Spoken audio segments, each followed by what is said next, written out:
Hello everyone and welcome to Channel 18 TV News. I'm Don Julian. In the news, the Sulphur Springs Public Library is announcing the second graduation class of Career Online High School, a scholarship program designed for adults to continue their education and complete high school requirements in conjunction with a career certification.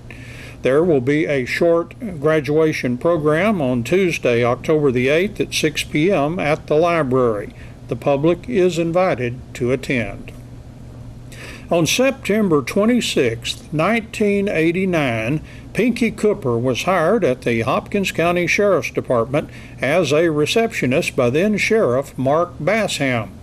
On September 26, 2019, a mere 30 years later, on a Thursday, Pinky was honored at an anniversary reception hosted by now Sheriff Lewis Tatum in the department's Sallyport. Friends, family, and co-workers were present. Pinky has worked for 4 different sheriffs: Bassham, Tatum, and the late Bill Dirks and Butch Adams. Pinky indicates she appreciates all the attention, but she wants to make it very clear that she is by no means retiring. After the reception Thursday, she went right back to her desk to go to work. Pinky now works part-time as an administrative consultant. Friday was Special Games Day in the gyms at Sulphur Springs High School. One of those helping coordinate the big event is Christy McCullough, director of the Blue Blazers drill team. Special Games Day at Sulphur Springs High School and the surrounding schools and areas. So we're really excited to be hosting once again this year and having all of our special needs students back for a wonderful day. And we do have some from outside of our district. We do. We have all of our school districts are represented here within Sulphur Springs High School, I think except for one elementary that didn't have any eligible to participate. But then we've got Commerce ISD is here, both middle school and high school. North Hopkins has a representation here, and Como-Picton has a representation here. It's too bad they're not enjoying this. I know. I'm sure everybody can tell from the footage that's going on that it's just a shame they're not having any fun today. This is just a great day. It's a blessing to be a part of it. I've been a part of it for several years with the Blazes because we perform and participate and cheer them on. But this is my first time, along with Debbie Stribling, to be back behind the scenes and actually get a hands-on to plan it. And we're just real honored to be a part of it and a blessing. And to watch the joy on these children's faces as they're just having the time of their lives is really rewarding enough to be able to be a part of it. Now, you mentioned the Blue Blazes. A lot of other student groups are involved in this. Yes, Key Club is a big part of this. Melissa Bailey and Amber Warren are a big help and a big part of this, and their students are actually the helpers for the day that are kind of going through the games and the drills, if you will, with the athletes and the participants and helping them out. We've got the cheerleaders here cheering everybody on. The full band was here earlier, and we want to give them props. They were here to play for the Parade of the Champions this morning, and then of course the percussion line is still here making noise and cheering everybody on and giving us a rally. So it takes an army to get this done, but it's a wonderful experience and we're proud to do it. Always interested in the one with the microphone. That's an important role in this. Joel Bailey. Joel Bailey is our MC once again, and he's done it, I don't even know, I've lost count, but for the past several years, and does a wonderful job. He loves doing it. He loves being a part. He keeps them upbeat. He keeps them spirited. He keeps it moving, so there's a good flow to it. And yeah, we couldn't do it without Joel. He just does a great job. So. And there's a lot of different things the kids get to do today. Yes, a lot of different events, and they're athletic events, but they're more fun events versus track and field day in the spring. That's a little bit more like Special Olympics with field events. This is all cone races and scooter races, relay races. They do a sit-up challenge to see how many sit-ups they can do. There's free throws, there's football toss. I think that's the boys' favorite is the free throw and the football toss. So there's just a lot of different events. I think there's a total of 10 or 11 they get to participate in. A lot of the participants do all of them. Some are not able to do all of them, and so they do their ones that they want to do or their favorites, whichever one they like. And again, it's just fun to watch them participate and have fun in what they're doing. Do they get a lunch today? They do. They get a lunch, and our lunch is provided by the Kiwanis Club every year, and they cook and prepare hamburgers for both the helpers and the participants, and so we want to thank them for feeding us every year. Pilot Club sponsors our medals, and they give us the money for those every year. So again, it's an army, and we couldn't do it without the donations. We're very appreciative of everybody that wants to be involved in this special day for these wonderful kids. I always wonder who gets the most out of this, the kids or the kids that are helping the kids. I don't know. I think it's a win-win situation for everybody, to be honest with you. Great day. Yes, thank you. Thank you. This is Emergency Preparedness Month and KSST's fourth and final installment of an overview of Hopkins County's preparedness involving 211. I'm with 211 Texas. We are a information and referral hotline where clients can call in and get the information they need in any situation, but specifically in disaster, which is what we're talking about this morning.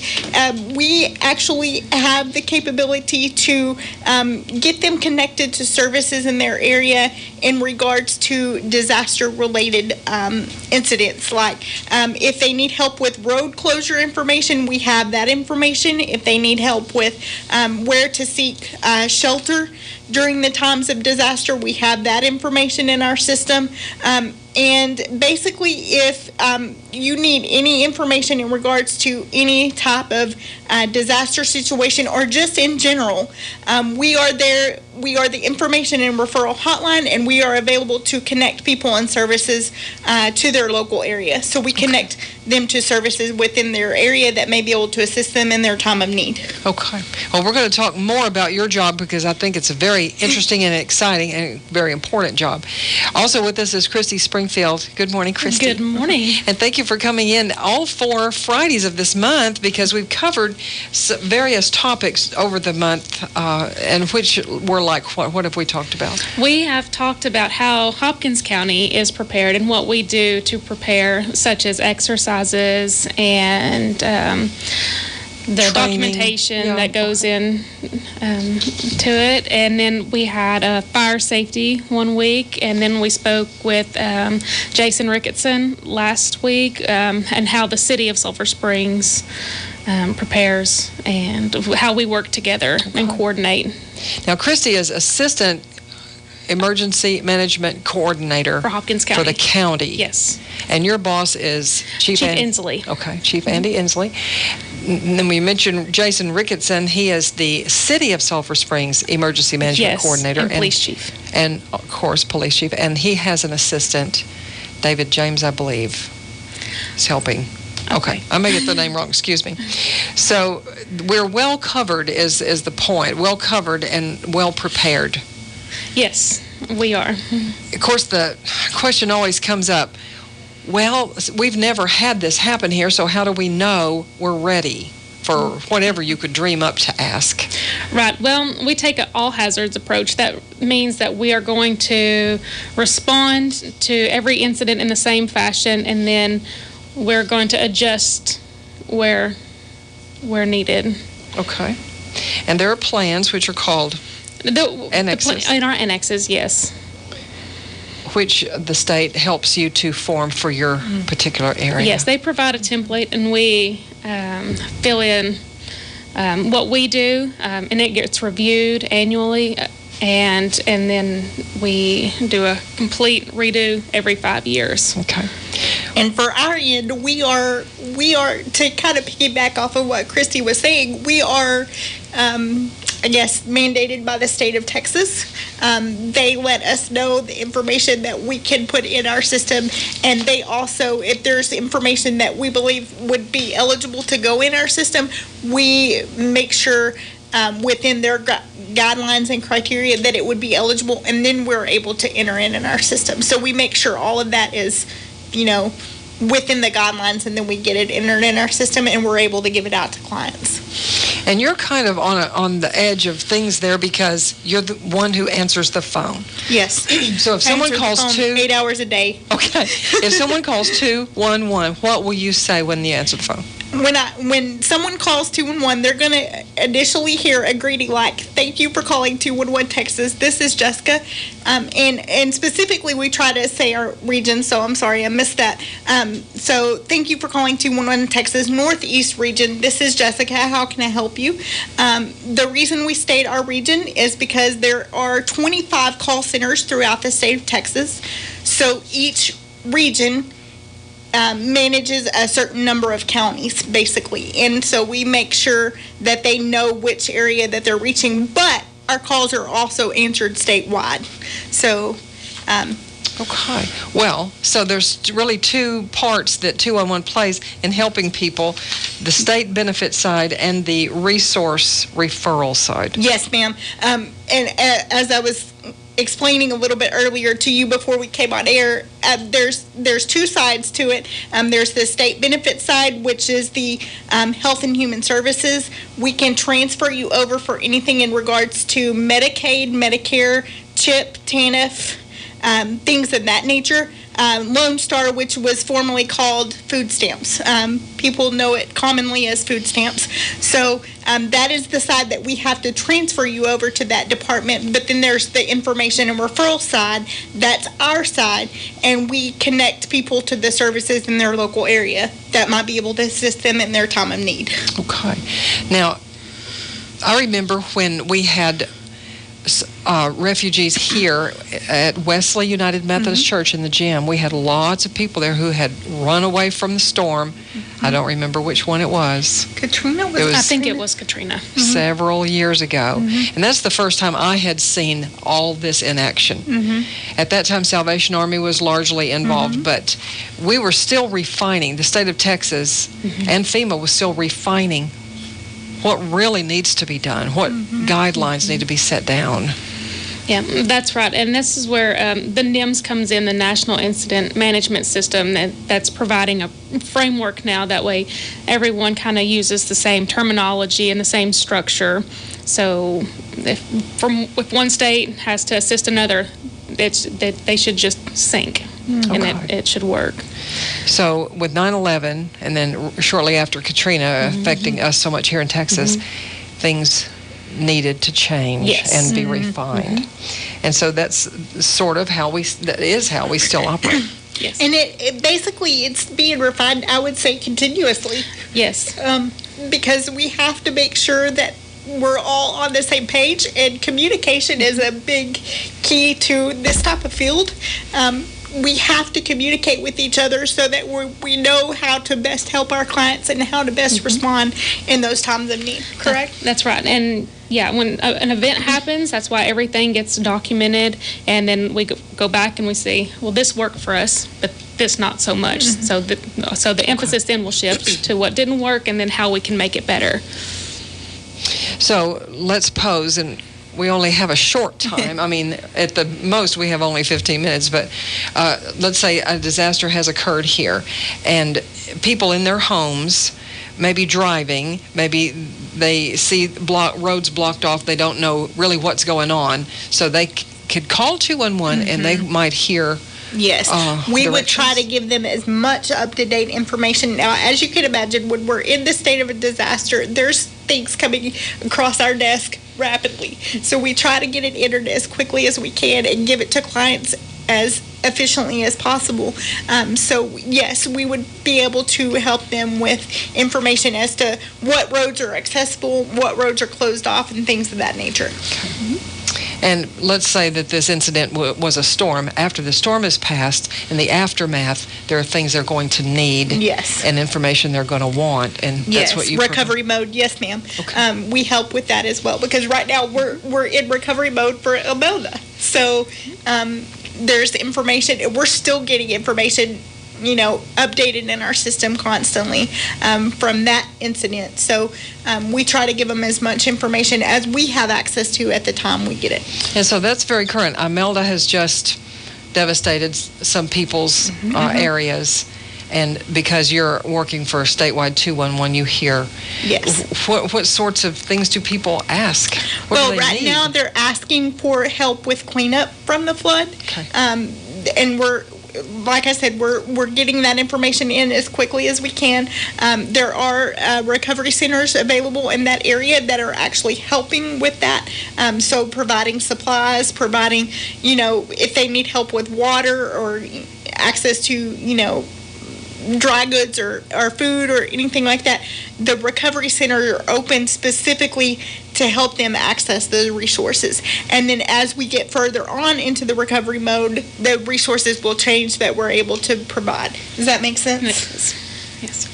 So, bottom line, once again, as all 4 of our installments have said, when something occurs, even something we can't imagine, we have a plan for it. We do. That's right. And that's part of why we're here for Preparedness Month, because being prepared will make recovery easier. There's a logo that I found called "Don't Be Scared, Be Prepared." That's right. That's a very good logo. I haven't heard that one, but I like it. I want to know how you came to this job, Jessica. How did I come to the job? I actually, I've been doing this for about 7 years. I was initially hired on as a basic call specialist, and then I've actually done pretty much everything that I know you're familiar with Can Help. Can Help is where yes. 211 is housed for the Northeast region. So basically we have a call center in that building. But Can Help and 211 are 2 separate entities, so we have to kind of emphasize that, because 211 is the statewide part. Can Help is for Hopkins County nonprofit. Right. So that's basically, I just, I came out of school and was searching for jobs, and I got hired on there, and like my boss said that hired me, the rest is history. I've been there for 7 years. So. I think you bring a whole lot of joy and enlightenment there. Tell me, though, your education leading up to your job.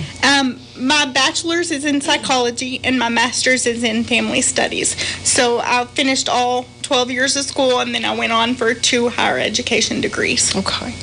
And then you are a call specialist? Yes. I'm the lead. Actually, our formal title is Lead Community Resource Specialist for the Northeast region for 211 Texas. And you're in an office of 3. Mm-hmm. So I have 2 underneath me. But there's several in our office, but as far as the call center sector, there's 2 other ladies that are tremendous underneath me. So, and I get to work with them and lead them every day. And I try to do the very best that I can, but sometimes they lead me too. I have no doubt you'll try to do the best that you can. And you perform continuing education too? Yes, I do. Yes. And it's a little bit different than Christie's because our fields are just a tiny bit different, but yes, there has to be continuing education for all of us that are on the phones. That's and right. That is the NEMA? It's NIMS.